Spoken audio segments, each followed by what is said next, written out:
Previously on the Scout Method podcast. I mentioned all of the other health things, right? Like I mentioned sauna, and sauna's really, really good.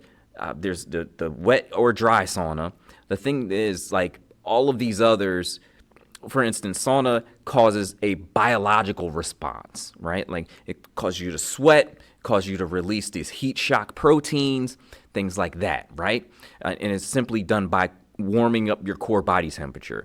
On the opposite end, the the cold plunge or the cryotherapy, that stuff causes you to lower your core body temperature, restrict the blood vessels and all that fun stuff. I mean, it's good for, inflammation, blah, blah, blah, blah, blah. But that's another biological response. Same thing with hyperbaric oxygen chamber, right? You're breathing in pure oxygen in a pressurized way. It's promoting your body to do, different things.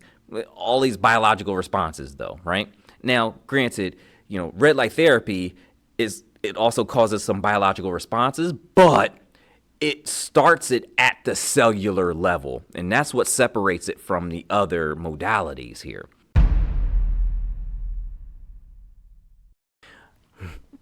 What's up, y'all? Listen, we're back for another episode 27.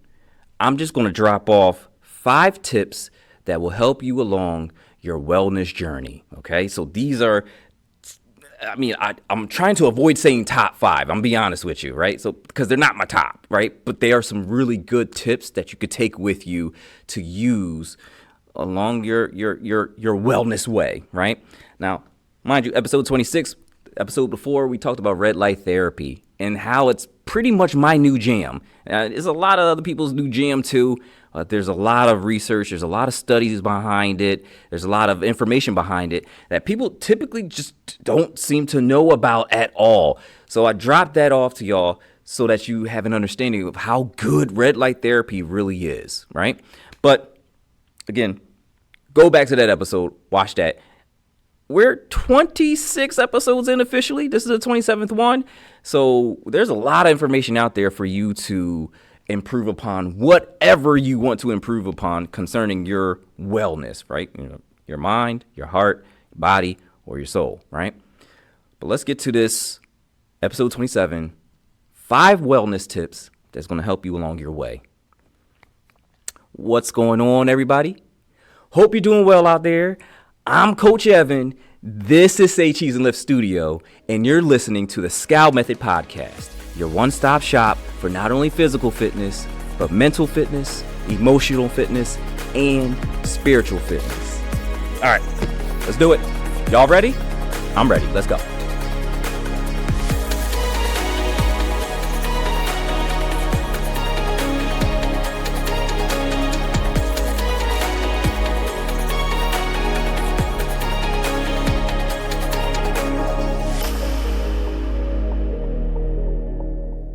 All right, so first tip is to hydrate, right? It's a simple one. First tip of all of these wellness tips, these wellness ideas to lead to better health, to lead to longevity. I'm gonna need y'all to drink some water, okay?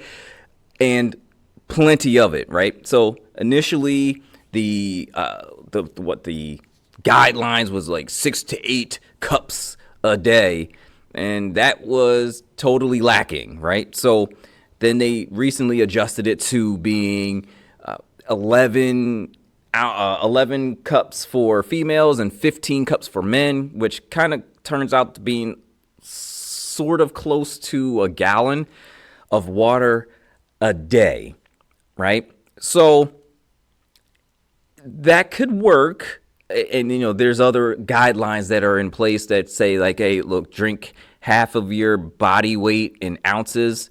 And that's just that won't cut it at all, especially if you're athletic, right? Or especially if you do any kind of working out. So think about it this way, right? Say you're 150 pounds. 150 pounds, then you'll be drinking 75 ounces of water a day. Cool. Now, I understand that some of you might have some difficulty with that alone, right?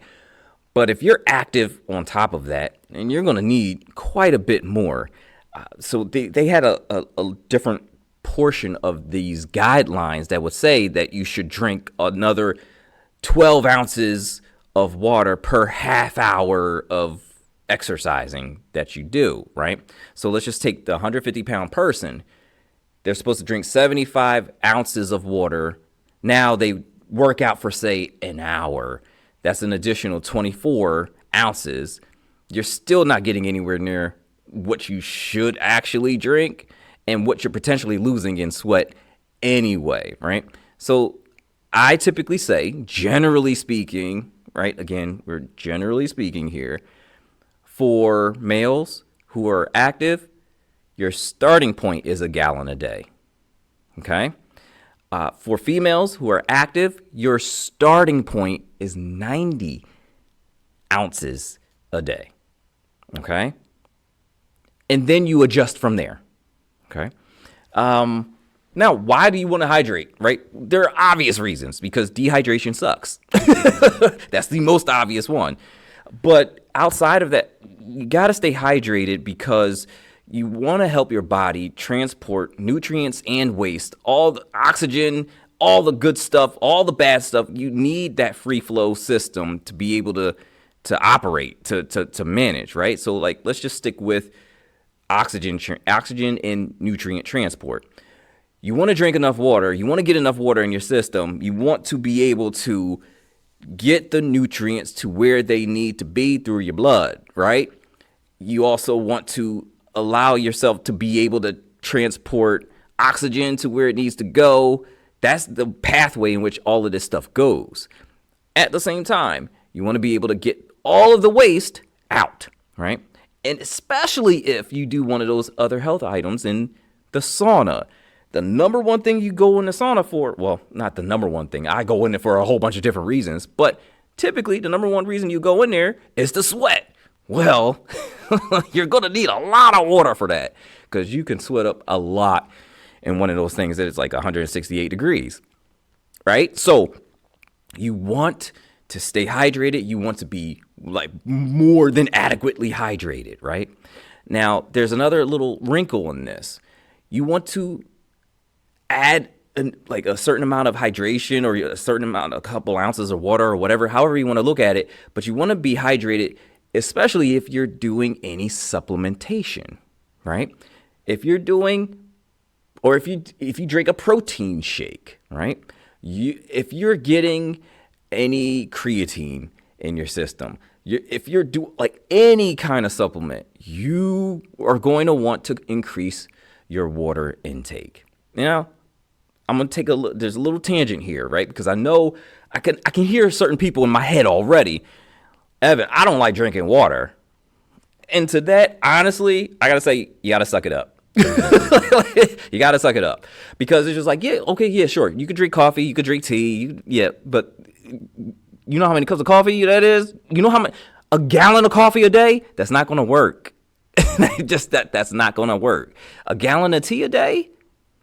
I mean, unless you're like brushing your teeth after every cup, you're going to have some stained teeth too, right? But that's not the most important part. It's just drink water. Get used to it.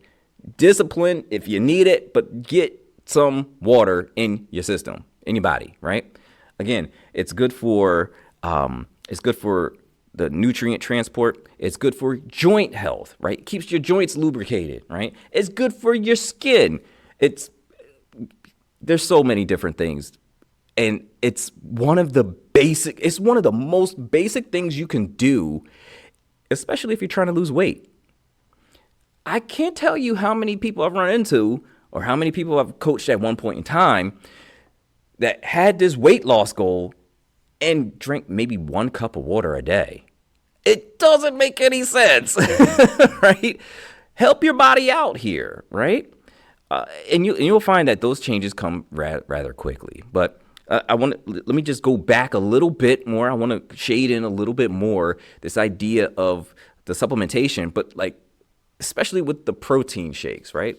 Like I drink protein shakes. I know a lot of people drink protein shakes. You want to be careful, right? Because there was this study that came out at one point in time that said, hey, protein shakes lead to kidney stones. And then you're like, wait a minute. Well, and then you look at all the details, come to find out That's all they were drinking. They weren't drinking enough water. So you have to drink enough water. You have to consume enough water, stay hydrated enough, especially if you're drinking protein shakes, or especially if you're increasing how many grams of protein you're getting over the course of a day. Okay? It also helps you out digestively. I don't need to dig into that. You just know. You drink water so things keep moving. Okay? That's what we need. That's part of a healthy body, a well-functioning healthy body. Okay? So, tip 1, hydrate. Tip 2, lift the dang on weights. Listen, I can climb to the top of Mount Everest and scream at the top of my lungs, lift weights. Resistance training leads to long life. But there's only but so many ways I can say it, and I'm going to continue to say it as many possible ways, as many different avenues as I possibly can, because it's a fact. Lifting weights, resistance training leads to longevity. Point blank, period. Go back to the other episodes that I put up there to talk about longevity and what leads to it. It's the strength that leads to it. Now, having a little bit of extra lean muscle tissue doesn't hurt. It doesn't hurt. It won't hurt anybody. It'll actually be a benefit to you metabolically. But I'm really thinking about the strength. Lift the weights so you can maintain your strength, especially if you're older. Right? We're getting, like, our population in general is getting older, right? So I can't imagine, look, like I said, y'all know what my goal is. I want to be the flyest 75-year-old that ever existed, right? There's a process that I got to take to get there, though. That process includes a lot of picking metal plates up and putting them down, right? But I see that and I want to be that because I want to move well at 75. I want to be well at 75.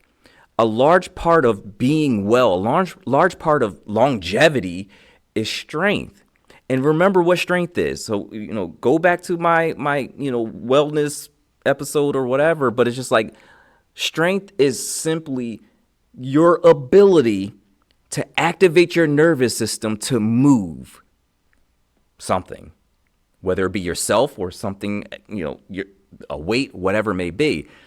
So it would do you an immense amount of good to lift some weights. Stop looking at the weights like it's something that you like it's something that you just is like unimportant or something that you shouldn't do, right? Because like one of the worst things to do is to be able to be one of the worst things or worst positions to be in is you're older and you can't do things for yourself, right? You're older and you can't move anymore. And it's just like, for me, that would be almost like a mental prison. Because I plan on being sharp at 75 too. Don't get it twisted, right? So it's just like, if I can't move well, and if I don't have my at least some semblance of strength, man, and just don't and the research that's behind that, where like the amount of deaths that happen because somebody falls, it's kind of alarming. So let's just lift the weight. Will you just lift the weight, please? Right? And it's like, and even if you're not older, okay, fine. I get you. But again, strength is the ability of your neurological system, your nervous system to move something. So your brain has to work in conjunction with your nerves, and it has to work in conjunction with your muscles in order to move something around. The better you are at that, typically, the better your brain health is. So this isn't just one of those things where, I want to pick these things up and put them down just because I want to add a little bit of muscle. I want a little bit of a curve, or I want a bigger butt. I want bigger shoulders. I want a bigger chest. It's not about that, at least in this instance, right? There are places where that's completely valid and that's what it's all about. But in this case, when we're talking about your overall health, overall wellness, lift some weights. whether you're old, whether you're young. In fact, I actually have my boys on, well, technically Coach Erica made up the program. Okay, so I can't take credit, but we have our boys on a program because lifting weights, resistance training, playing, all that fun stuff for kids helps and aids in their development, right? Because you also have to understand the neuromuscular connection and the neuromuscular activation, right? The earlier they learn that, the better quality of life they have. This has already been proven out in a bunch of different studies. So get your kids lifting weights. Now, that doesn't mean slap on a whole bunch of stuff that they can't. They don't need to lift heavy. Kids do not need to lift heavy. I repeat, kids do not need to lift heavy. They just need to lift. A lot of that, they can just get through their play. Make it fun. Have them jump around. Have them do some obstacle courses. Make an obstacle course in a house. I mean, unless you don't want your house messed up, because it probably will end up being messed up. But do something like that. Make it fun for them. Or maybe they'll pick up on something because they're watching you. That's kind of what happened in my household. Trust me, it's a wonderful thing. It's a wonderful thing. So whether you're old, whether you're super young, whether you're in between, pick up the weights. Lift some weights, okay? And if you don't know what you're doing, that's okay. Ask for the help, though, right? And that's a big hurdle for a lot of people, right? You're not willing to ask for the help. And if you do ask for the help, you end up going somewhere like AI. And I just had this conversation, like a mini version of this conversation, where it's just like, hey, look, I mean, AI is cool and all, and it could do a whole bunch of different things for you. But when it comes to actually, locking in your health, unless you give it the inputs to work with, you're really not getting much out of it. Right? It's more than just going on an app that can configure a little program for you, right? It's like, how do you move? What are your limitations? Things like that, things that people typically have to see. Now, I'm sure there's a program somewhere that somebody's coming up with that you could plug all that information into, including labs and things like that, and they will come up with the perfect program for you. I haven't seen it yet. And maybe when that does come out, okay, cool, then I'll eat those words. But until then, don't be afraid to ask for help. Okay? So that's the second tip. Pick up the weight. Lift some weights. Resistance training, it's the best thing for you. And I say the best thing as in, it's hyperbole. I'm not saying it's the absolute best thing, but it's just great. I love it. So tip 2, pick up the weights. All right, for our third tip to help you along your wellness way, slow it down. Slow down your thoughts. Slow down your feelings. Slow down to pray. Slow down to meditate. Slow down so you can de-stress, because obviously stress is going to be the thing that takes you out, right? Slow it down, okay? Let's start with the meditation part. I wasn't a fan of it, and I'm a big fan of it because it slows things down. It allows you to slow your thoughts down. It allows you to think critically. Now, in order to do any of these things, in order to get your wellness lined up, to do all of this stuff, you got to slow things down. You have to be able to take a breath. You have to invite peace into the situation. All right. This is probably one of the more important tips when it comes to your longevity, when it comes to your overall health and wellness. Okay. Like I said, it allows a space for you to critically think. It allows you a space to meditate. It allows you a space to pray, to build that connection to God, to our Creator.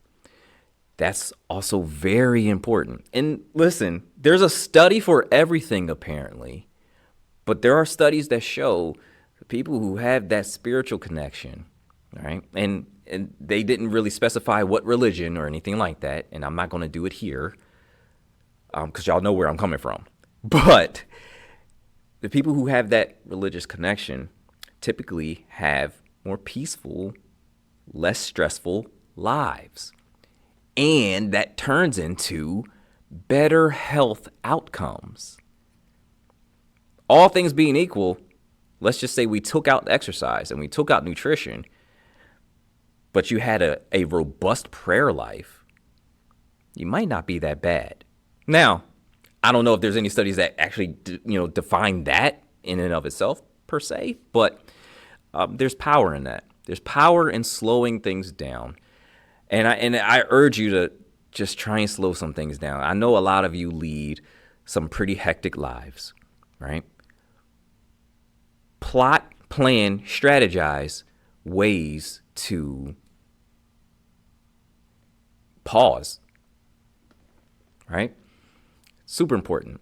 I do it for myself, and I try and help other people. I try and help clients set that up for themselves in their lives, right? Because if you're just always go, you'll be just like the guy who's out on a stock floor, trading stocks and everything like that, and has a heart attack at 32, which has happened, right?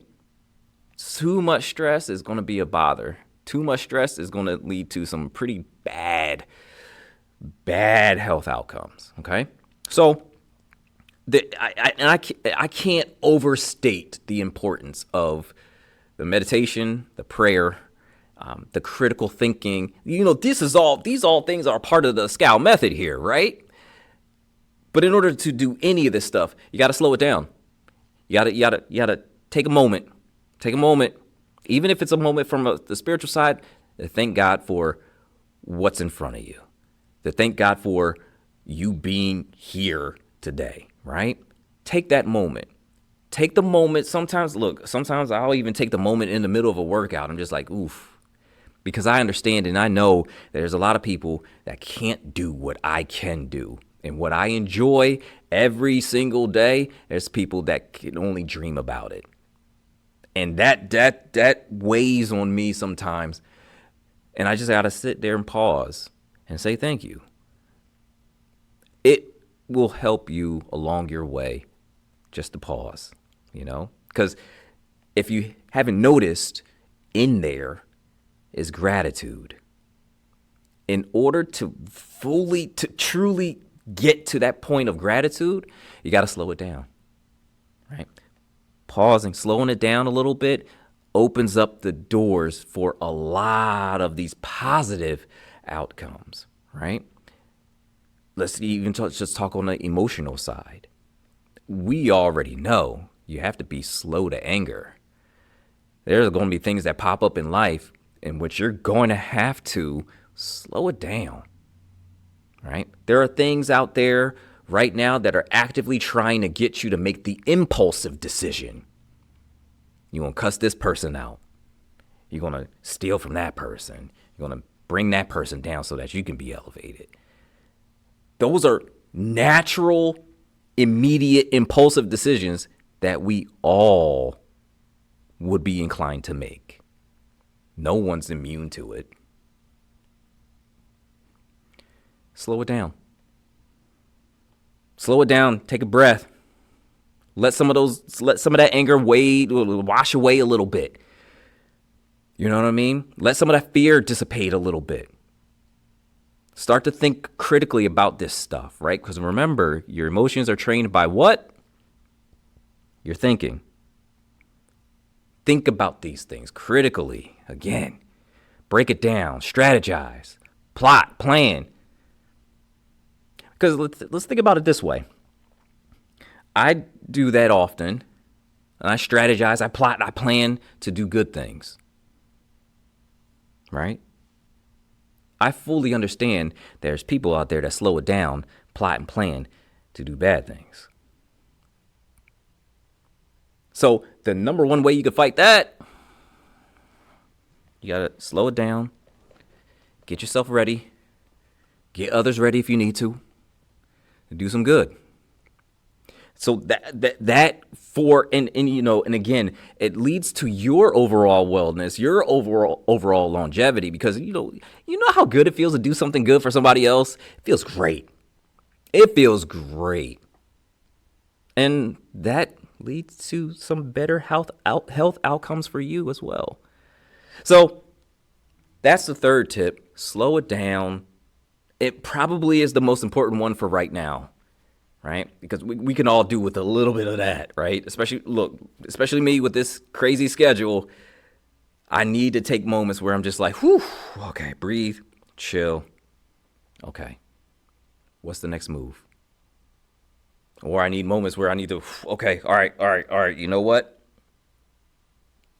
Thank you. Thank you for putting me in this spot. Thank you for giving me the opportunity to do what I do every day. Thank you for my family. Thank you for those who are connected to me. Thank you for making me who I am. Those moments count, man. Let me tell you, those moments count. And trust me. If you didn't hear anything else from me, just take that. Slow it down, okay? Slow it down. All right, fourth tip. Know your numbers. Okay, what numbers, right? Look, know your numbers. When I say that, I mean know your blood work. Like, have your blood work done. Know how many calories you're putting in your mouth, right? Know your height, weight, body fat percentage. Like, know all of your stats. Know what is actually going on with your body. Now, there's a thing with this, right? Because there's this, I guess there's this umbrella of things called, so there's this thing called biohacking, right? And it's actually been out for a long time. It's starting to pick up steam. It's about to become it's starting to become another trend, another bigger trend of sorts.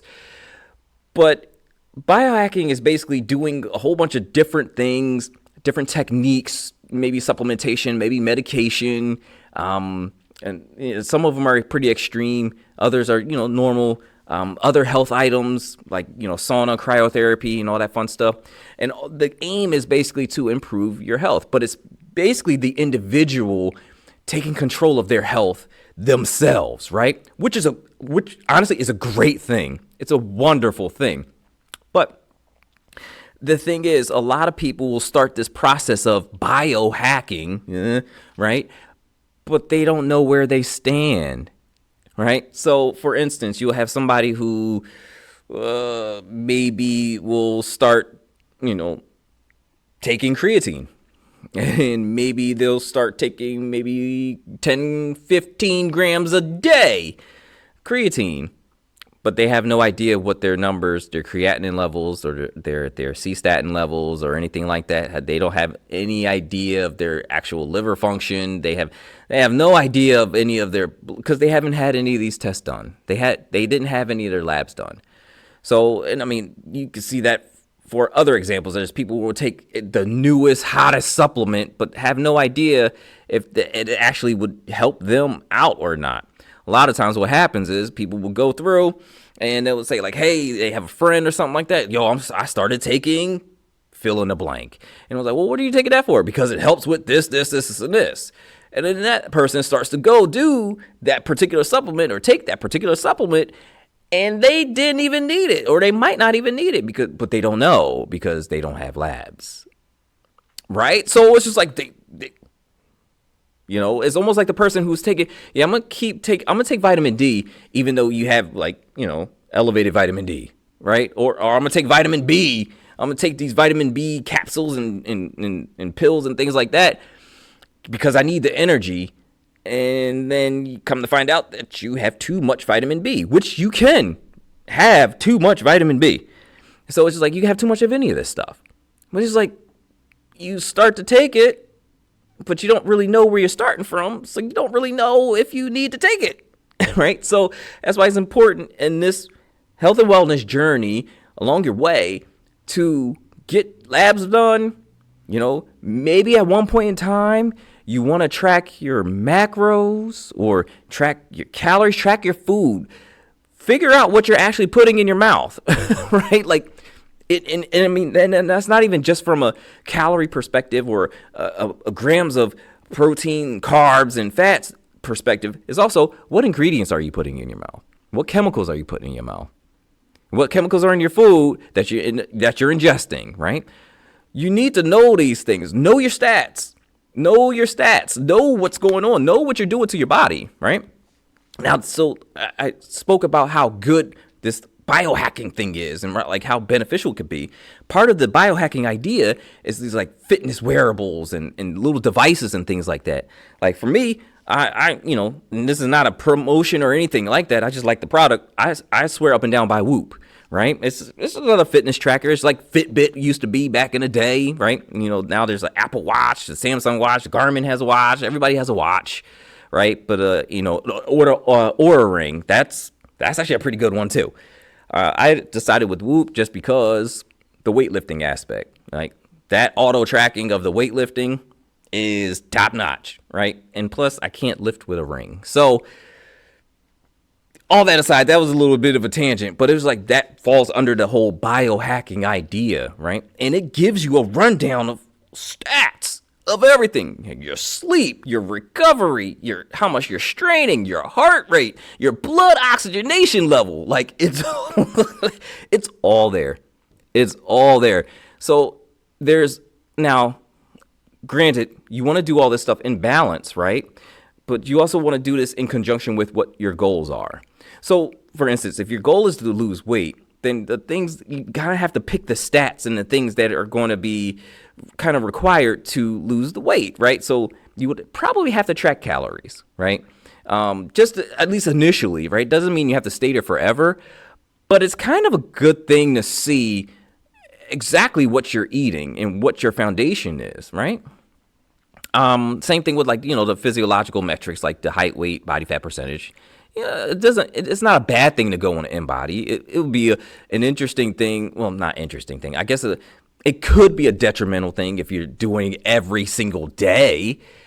But in order to just get a baseline, there's nothing wrong with that. And in fact, I encourage you to get your baseline. Get your baseline InBody done. Get your baseline blood work done. Track your calories, track your macros, track what you're eating, what you're ingesting, just as a baseline. And just do it once, but at least you know where you're starting from. So now you can make better decisions from a supplementation standpoint, from a medication standpoint, from all of that all the way around. Because, I mean, listen, like you wouldn't go to the doctor, like they won't have you do this. Like the doctors won't, I hope they don't have you do this. You wouldn't go to a doctor who basically prescribed to you a whole bunch of different, a whole bunch of medication without actually having anything run. Right? Right? I hope. So to help you along your wellness way, get the stats, get your numbers, track all that stuff. Gather the data, right? And it's not something that you have to do. You don't have to build a treasure trove of information. You just need to get a baseline for this stuff, right? Only then can you really accurately, adequately plan and strategize from that point on to, your way along to getting to that goal. And whether, especially if it's like the goal is longevity, right? Well, that's almost like, that's basic. That's big. Get your labs. If you're looking for longevity, you should already have your labs done. You should already had blood work done. And I don't mean like the basic blood work, even though that's a good place to start. But you should get your hormone levels checked as well. Hormone levels, like everything, liver, kidneys, all that function, right? Get all of those labs done. All the blood, all the metabolic ones, like get it all checked out. All of it. And you can go pretty far with it. I don't advise going much further than that. Like, there's some people who do like some like genetic altering type stuff with their, like I'm not saying do that, but there is a lot of value in at least understanding where you're starting from when it comes to, your health, right? So you should have like some form of health assessment, some type of health avatar, so to speak. Like, this is who I am health wise. And my goal is longevity. So that's how I extend, my health to achieve longevity. Right. Yeah. And it's just like, you want to, I'm just leaving it at that. I'll leave it at that. Right. So track your numbers, get your numbers, know your numbers, get the stats, get a foundation. All right. Get a baseline. All right. So the fifth and final tip for your wellness, your health and wellness journey to lead to longevity is to connect. All right. And what do I mean by that? I mean, connect to people. There's one thing I'm realizing more each day is that this journey, a real health and wellness journey, is a lot more fun with people. Right? Now, I'm typically an introverted person, right? And you might not be able to tell, right? But I still, to this very day, get burned out by social interaction. It's the weirdest thing. I mean, there are times where, especially if it's like a crowd, and I'm not the biggest fan of crowds in general, but especially if it's a crowd, man, I feel like I gotta take a nap afterwards. Like, it requires a lot of energy from me. I'm more naturally just a thinker, a quiet. I'll sit in the corner, just chill and think. That's where I'm mostly at peace, to be honest with you. But I understand and I mean, like I said, it's happening more. Well, I understand it more and more now, that need to connect to others, connect with others, right? And it doesn't have to be crowds. It doesn't have to be the masses.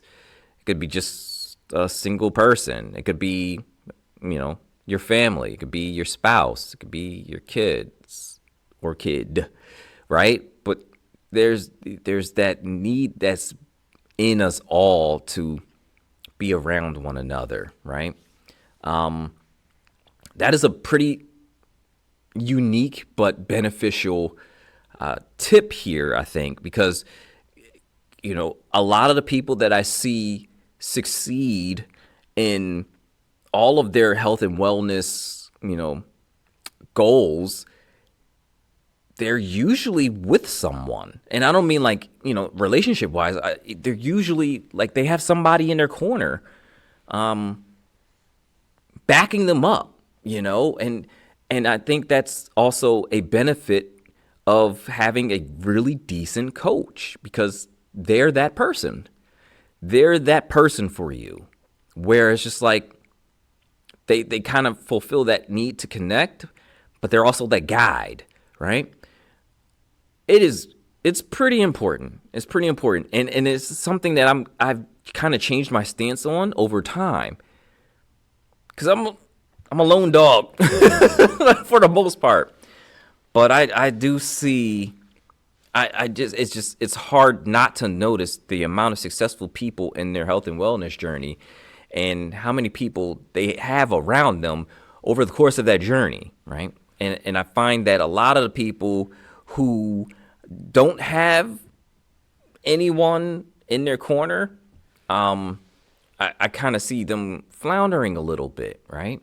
So it's a very important thing to be able to connect with someone, to find that camaraderie, to feel like you're a part of something, greater, part of something that's greater outside of yourself. Like, those things, I wouldn't discount those things. I wouldn't discount those things at all. And, because I did, and I'm just telling you the truth. I discounted those things because I didn't think they were important. And they are. It makes the journey so much better too, right? Now, granted, you got to find the right people. You have to have the right people in place as well, right? People who who promote you to grow, people who might be better at something than you are in some area. Because that just leaves it's open for growth for you. It's really good. It's really good. But it's also somebody that you can help out as well, right? That reciprocal relationship, I think, is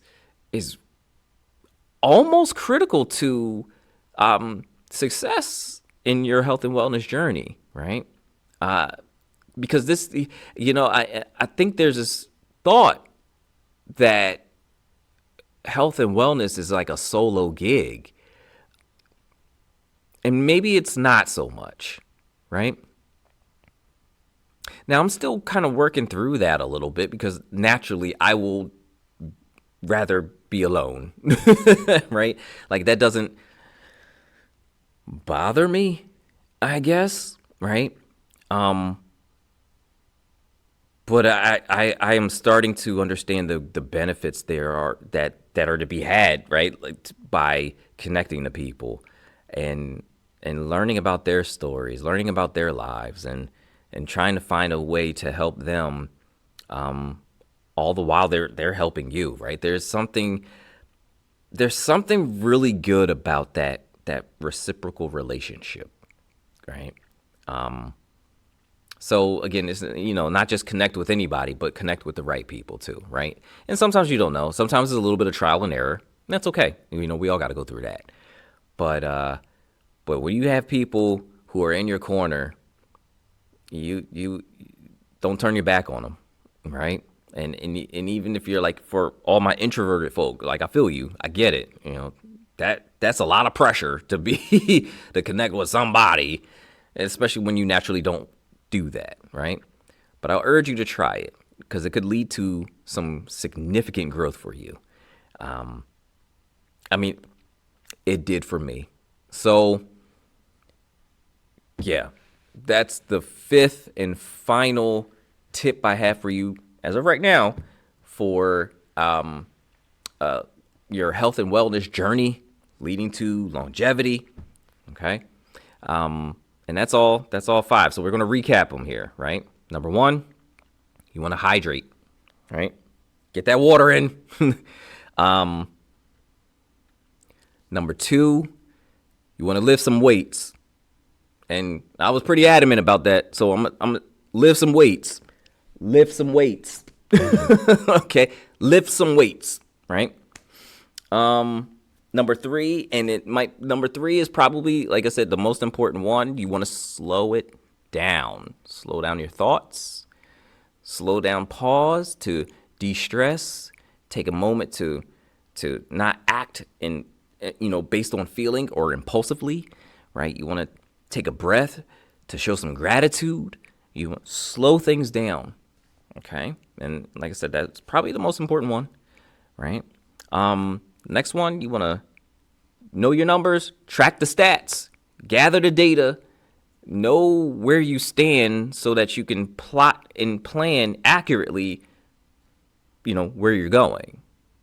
And then you want to connect with people or a person, right?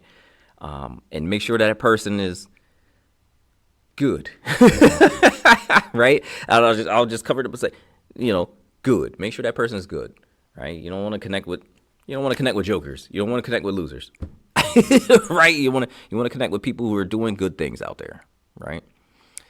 Those are the 5.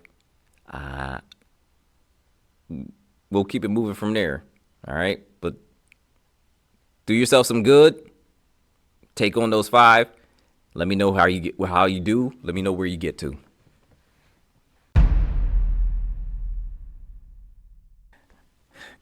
All right, peeps, there you go. That's episode 27. They're your 5 tips, and they're not my top tips, but there's some pretty good ones, right? 5 tips to help you along your health and wellness journey, leading you straight to longevity, right? Those tips, I've enacted, I guess, if you want to say it that way, those tips for the longest time now. I've had the pleasure of seeing other people line themselves up with those tips as well. And that's what I've seen works the most. Absolutely works the most. So if you're really about your health and wellness, if you're serious about it, and you're serious about, being better overall, you're serious about longevity, you do those 5 things. Knock out those 5, take those 5 tips, integrate them into the system.